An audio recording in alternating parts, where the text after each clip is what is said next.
Hello, तो कैसी हो मेरी YouTube की जनता। मैं आ गया हूं एक और नई स्टोरी के साथ और इसका नाम है इंडियन पुलिस फोर्स। ये भी एक वेब सीरीज होने वाली है और इसके भी पार्ट्स मेरे चैनल पे मिलेंगे, तो मेरा चैनल सब्सक्राइब करके रख लो भाइयों।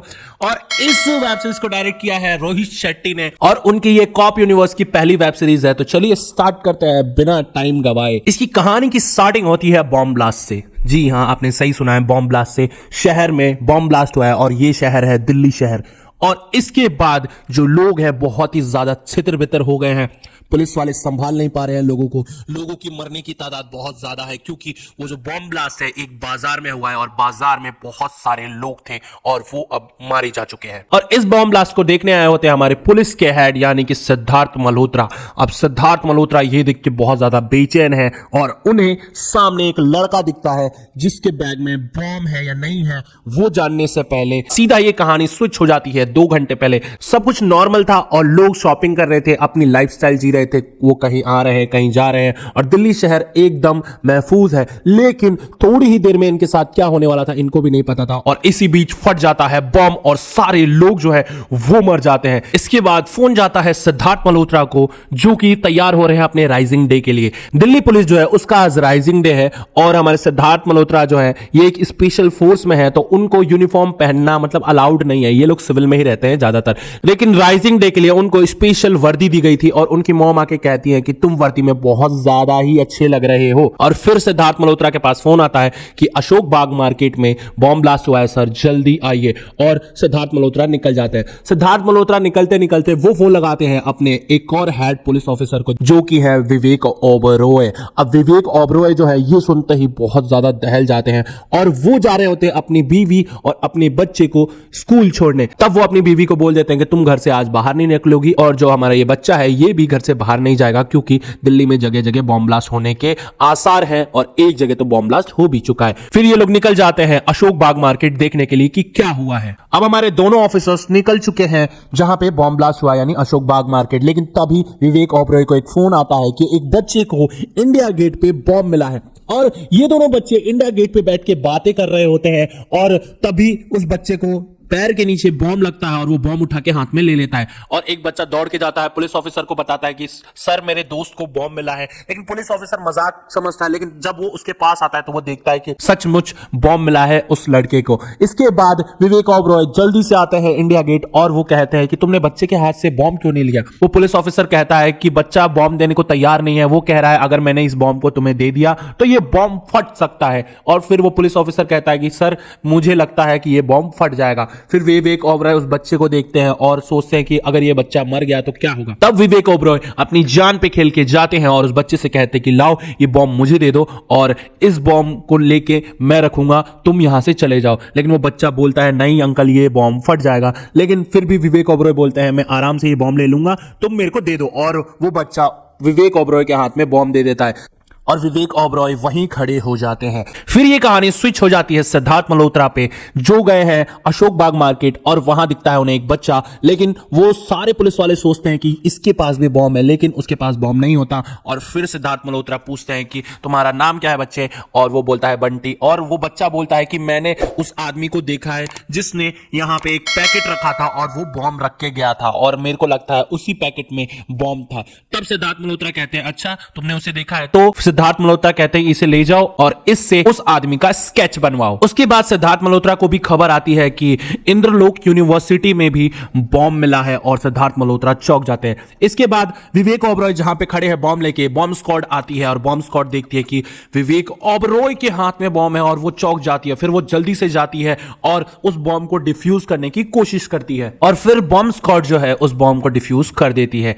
इसके बाद होता यह है कि विवेक ओबरॉय अपने हैंड को राइज करते हैं और थंब का निशान दिखाते हैं कि ये जो बॉम्ब है वो डिफ्यूज हो चुका है। तभी एक धमाका होता है और फिर विवेक ओबरॉय कहते हैं लगता है ये साले आज पूरी दिल्ली उड़ा देंगे। फिर ये कहानी सीधा स्विच होती है 24/7 न्यूज चैनल पे और न्यूज वाले सोच रहे हैं कि हम सारी जो टीम मेंबर्स है वो सब निकल जाएं दिल्ली शहर में और जगह जगह जाके रुके, क्योंकि जगह जगह बॉम्ब ब्लास्ट हो रहे हैं और हो सकता है हमें कुछ इंफॉर्मेशन मिल जाए। तभी एक इंसान आता है और बोलता है मैडम हमें एक इंफॉर्मेशन मिली है, मुजाहिदीन से एक ईमेल आया कि हमने हमने बॉम्ब ब्लास्ट करवाया है और अब हम 6 बॉम्ब ब्लास्ट करवाएंगे दिल्ली में, यानी 6 जगह बॉम्ब फटेंगे।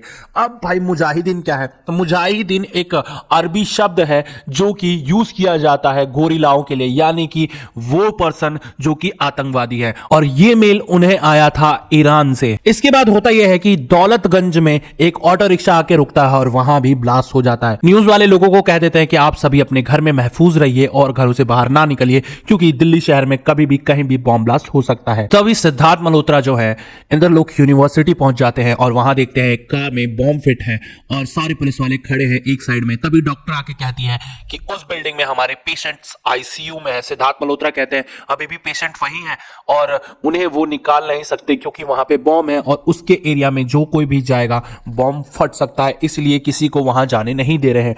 तब सिद्धार्थ मल्होत्रा कहते हैं हटो, मैं जा रहा हूं कार के पास। कार के पास वो जाके देखते हैं तो गुंडों ने स्टीयरिंग व्हील और गियर के साथ 2 तार अटैच कर दिए हैं, अगर कोई भी गियर को छेड़ेगा तो बॉम्ब वहीं ब्लास्ट हो जाएगा। तभी सिद्धार्थ मल्होत्रा कहते हैं कि इस गाड़ी को तो न्यूट्रल करके पुश करना भी बहुत मुश्किल है, क्योंकि उन्होंने बहुत चालाकी से इस बॉम्ब को अटैच किया है। इस वजह से सिद्धार्थ मल्होत्रा आते हैं और कार लेते हैं और कार में बैठ जाते हैं। डॉक्टर से पूछते हैं कि सामने एक बिल्डिंग है उसमें क्या है, तो डॉक्टर कहती है उसमें कुछ भी नहीं है, उसमें बायोमेडिकल वेस्ट रहता है और वो बिल्डिंग लॉक्ड है तो कोई नहीं रहता वहां पे। सिद्धार्थ मल्होत्रा पुलिस की कार निकालते हैं और उस कार को धक्का देके उस बिल्डिंग तक लेके जाते हैं और फिर बैक करके अपनी कार वापस से घुमाते हैं और वो बॉम्ब वहीं फट जाता है। इस वजह से वो जो यूनिवर्सिटी है बच जाती है और सिद्धार्थ मल्होत्रा भी बच जाते हैं और सारे लोग उनके लिए तालियां बजाते हैं। इस जज्बे को रोज हमारी इंडियन पुलिस फोर्स और इसी के साथ इंडियन आर्मी जीती है, तो उनके लिए एक बार जोरदार तालियां। इसके बाद पूरा दिल्ली शहर परेशान है, बॉम्ब स्क्वाड वाले परेशान है बॉम्ब डिफ्यूज कर करके, और इसी के साथ परेशान है फायरमैन, क्योंकि वो भी आग बुझा बुझा के परेशान है, लाशें देख देख के परेशान है।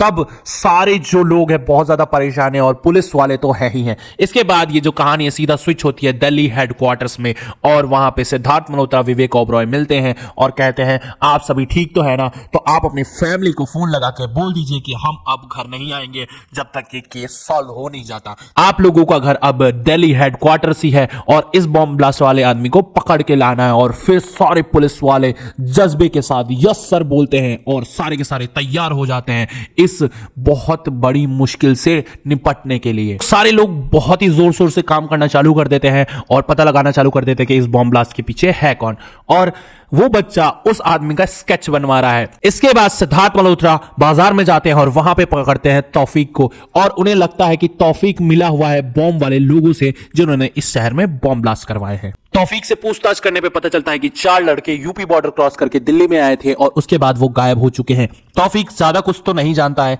लेकिन इतना जरूर जानता है कि वो 4 लड़के कौन थे। इसके बाद विवेक ओबरॉय सिद्धार्थ मल्होत्रा कहते हैं कि जैसे ही तुम्हें उनके बारे में पता चलेगा तुम हमें जरूर बताओगे, वरना देखना तुम्हारी तो खैर नहीं है। और इसके बाद सिद्धार्थ मल्होत्रा उसको वहीं छोड़ के दिल्ली हेडक्वार्टर्स वापस आ जाते हैं। उसके बाद कहानी में एंट्री होती है जयदीप बंसल की, जो कि हेड के भी हेड है, यानी कि वो आईपीएस ऑफिसर है और सबको लीड करते हैं। इसके बारे में विवेक ओबरॉय सिद्धार्थ मल्होत्रा इंफॉर्मेशन देते हैं और बहुत सारी चीजें बताते हैं। उसके बाद वो जो स्केच है जो वो लड़का बनवा रहा है वो तैयार हो जाता है और सारे मिलकर उस स्केच को देखने लग जाते हैं। इसके बाद ये कहानी स्विच होती है सीधा क्रिमिनल पे और उसको दिखाया जाता है वो एक घर में छुपा हुआ है जो कि बहुत बढ़िया फैमिली है। फैमिली में है एक बहन, एक भाई, एक माँ और एक बाप। लेकिन जो बाप है वो सारी कहानी जानता है, वो भी मिला हुआ है उस गुंडे से और उस गुंडे का नाम है हैदर। हैदर जो है मास्टरमाइंड है इस बॉम्ब ब्लास्ट का, उसने ही सारी जगह पे बॉम्ब ब्लास्ट करवाए हैं। अब हैदर जो है वो दिखता एकदम सीधा साधा सा है, लेकिन वो कहते हैं ना लोगों की शक्ल पे नहीं जाना चाहिए, क्या पता वो अंदर से बहुत ज्यादा शैतान हो। और फिर ये जो कहानी है स्विच होती है मुकेश ऋषि पे, जो कि प्रेस कॉन्फ्रेंस कर रहे हैं और वो लोगों से बोल रहे हैं कि आप लोग अफवाह पे ध्यान मत दीजिए, आप लोग अफवाह भी मत फैलाइए और कोई भी ऐसी चीज दिखे जिसमें गड़बड़ लगे तुरंत हमें कॉल कीजिए हमारे हेल्पलाइन नंबर पे। मीडिया वाले भी उन्हें पूछ रहे हैं सवाल कि सर अब बॉम्ब ब्लास्ट कहां होगा, क्या नहीं होगा, सारी चीजें पूछ रहे हैं और क्वेश्चन पुटअप कर रहे हैं। इसके बाद एक और बात बता दूं कि ये जो हैदर है वो भाई खुले आम घूम रहा है इस दिल्ली शहर में। और इसके बाद ये जो फर्स्ट एपिसोड है यहीं खत्म हो जाता है।